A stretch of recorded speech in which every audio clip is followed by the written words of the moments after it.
Most people think they understand how world politics works. Leaders shake hands, sign papers, give speeches, but that's just what you see on TV. The real business happens in rooms you never hear about, through messages that never make the news. What I'm going to tell you today will change how you see America's relationship with India forever. Here's the thing about power. Real power doesn't announce itself. It moves quietly. It works through people who know how to keep secrets. And when something big happens, most of the world finds out months later, sometimes years later. You've probably watched diplomatic meetings on the news. Everyone sitting around fancy tables, flags behind them, cameras flashing, reporters asking questions. It all looks very official, very structured, very predictable. But that's not where the important decisions get made. That's just the performance. The real work happens away from all the cameras and microphones, in private conversations between people who understand that some things are too important to discuss in public. Think about it this way. When you have something really important to tell someone, do you announce it to the whole world first? Do you put it on social media for everyone to see? Of course not. You find a private moment. You pick the right person. You choose your words carefully. World leaders do the same thing, except when they do it, the consequences affect millions of people, entire countries, sometimes the entire world. During Trump's presidency, something happened that nobody expected. Not the media, not other world leaders, not even most people in the American government. Trump sent a private message to India. But this wasn't just any message. This was the kind of communication that changes everything. Picture this moment. Trump sitting in the Oval Office, maybe late at night when the White House is quiet. He's thinking about the challenges facing America, China getting stronger every day, Russia causing problems around the world, Europe unable to make tough decisions. He realizes something that most politicians never want to admit. America can't handle everything alone anymore. The world has changed. Other countries have gotten stronger, and trying to control everything from Washington just isn't going to work. So he makes a decision that goes against decades of American foreign policy tradition. Instead of trying to manage India like a junior partner, he's going to treat them as an equal, a true partner in shaping the future. But here's the problem. How do you communicate something that's sensitive? How do you reach out to another country's leadership without creating a media storm? Without political opponents twisting your words? Without other countries misunderstanding your intentions? You do it privately, carefully, through people who understand the stakes. And the way India handled it shocked everyone. Let me explain what really happened and why it matters more than anything you've seen in the news lately. You see, diplomacy has two faces. There's the public face, photo opportunities, press conferences, formal meetings with flags and handshakes. Everyone sees this, everyone talks about it, but it's mostly theater. Then there's the private face. Secret communications, back-channel conversations, messages sent through trusted people to avoid public attention. This is where the real decisions get made. This is where the future gets shaped. Trump understood this better than most politicians. He knew that sometimes you need to talk directly to people without all the noise, without reporters asking questions, without political opponents trying to twist your words. So when he had something important to tell India, he didn't use normal channels. He didn't go through the State Department. He didn't send an official letter. Instead, he chose a different path, a more direct path. He sent a private message straight to Dr. S. Jaishankar. Now, why Jaishankar? Why not Prime Minister Modi? Why not through the usual diplomatic routes? The answer tells you everything about how serious this message was. First, understand who Jaishankar is. This isn't some political appointee who got the job because he knew the right people. This guy is a professional diplomat. Been doing this for almost 40 years. He started at the bottom and worked his way up through every level of India's foreign service. He's been posted in some of the world's most challenging locations. Moscow during the final years of the Soviet Union. Washington during multiple presidential transitions. Prague as communism collapsed in Eastern Europe. Singapore as Asia began its economic rise. Each of these assignments taught him something different about how the world really works. In Moscow, he learned how authoritarian systems make decisions. In Washington, he saw how democracy and bureaucracy can both help and hurt foreign policy. In Prague, he witnessed how quickly political systems can change. In Singapore, he understood how small countries can have big influence. But here's what makes him special in the world of diplomacy. He has this ability to listen to what people are really saying, not just the words they use. In diplomatic conversations, the most important information often comes through tone, timing, and what's not said rather than what is said. Jaishankar has mastered this skill better than almost anyone in international politics today. He can sit in a meeting with world leaders and understand not just their official positions, but their real concerns, their actual limitations, and their genuine intentions. More importantly, he knows how to handle sensitive information. In almost 4 decades of diplomatic service, he's never leaked classified information to the press. Never used private conversations for personal political gain, never betrayed the confidence of foreign leaders who trusted him with their secrets. This reputation didn't happen by accident. It was built through years of proving that he could be trusted with the most sensitive information. That's why everyone from Putin to Xi Jinping to European leaders respect him, not because they agree with his positions, but because they trust him to keep his word. And in international politics, trust is everything. So Trump's message went directly to Jaishankar through unofficial channels. No paper trail, no government bureaucracy, no politicians trying to score points.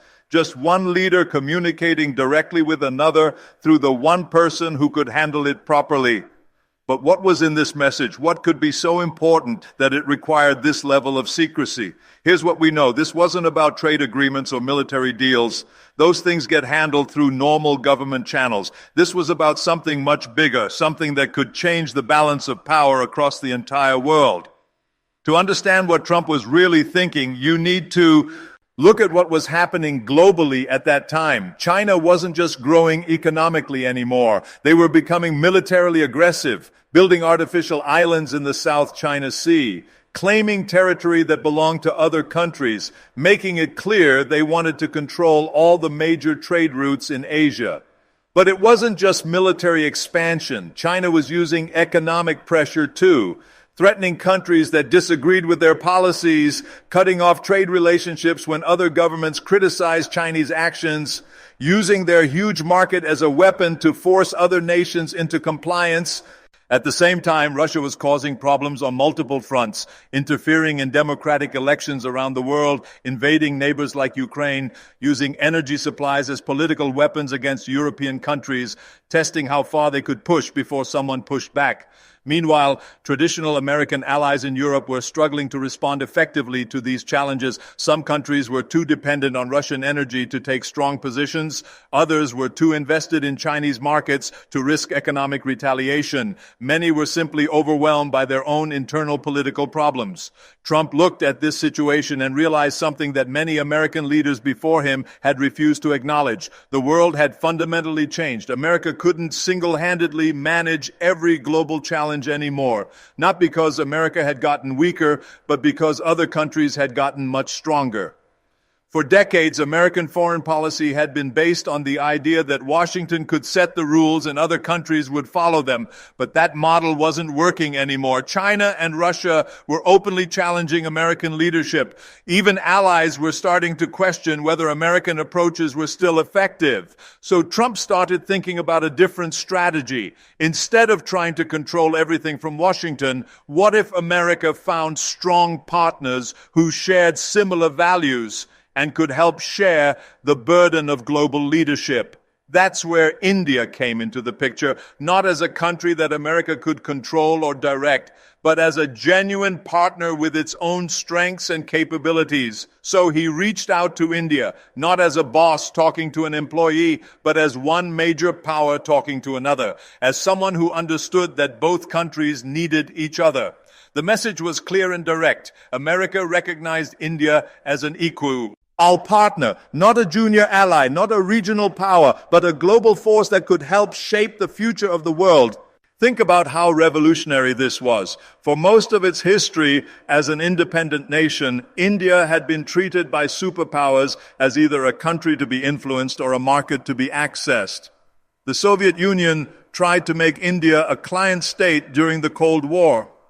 China alternated between friendship and hostility depending on their own strategic needs. Even friendly countries like Britain and France saw India primarily as an economic opportunity. But Trump was offering something completely different: true partnership between equals, recognition that India had legitimate interests that extended far beyond South Asia, acknowledgement that India's voice deserved equal weight in global decisions. This wasn't just diplomatic courtesy, this was a fundamental shift in how America viewed the world. Instead of seeing international relations as a pyramid with America at the top, Trump was proposing a model based on cooperation between major powers who shared similar values. For India, this offer was both exciting and challenging. Exciting because it meant global recognition of their growing power and influence. Challenging because it also meant taking on global responsibilities that India had never had to handle before. Think about India's position at that time. They were already dealing with complex relationships with China and Pakistan. They had their own internal development challenges: poverty, infrastructure, education, healthcare. Taking on global responsibilities would require resources and attention that were already stretched thin. But the opportunity was too important to pass up. If India wanted to be treated as a major power, they had to be willing to act like one. That meant thinking beyond regional issues and taking positions on global challenges. The message from Trump was essentially an invitation to join the top table of world leadership, but it came with expectations. If India wanted equal treatment, they would need to contribute equally to solving global problems. And here's where the story gets really interesting. Instead of keeping this message completely secret, Jaishankar did something unexpected, something that caught everyone off guard. At a major international conference with reporters and analysts watching from all over the world, he made a statement that seemed routine on the surface. He was talking about India's foreign policy. Standard diplomatic language, the kind of speech every foreign minister gives at these events. But Jaishankar is too smart and too experienced to waste an opportunity like this. He knew that every word would be analyzed by intelligence agencies around the world. Every phrase would be studied for hidden meanings. Every pause would be interpreted as significant. So he crafted his statement very carefully. To most people watching, it would sound like typical diplomatic talk, boring, predictable, the kind of thing that usually gets ignored by the media. But hidden in that speech were specific words, careful phrases, references that anyone who understood diplomatic code would recognize immediately.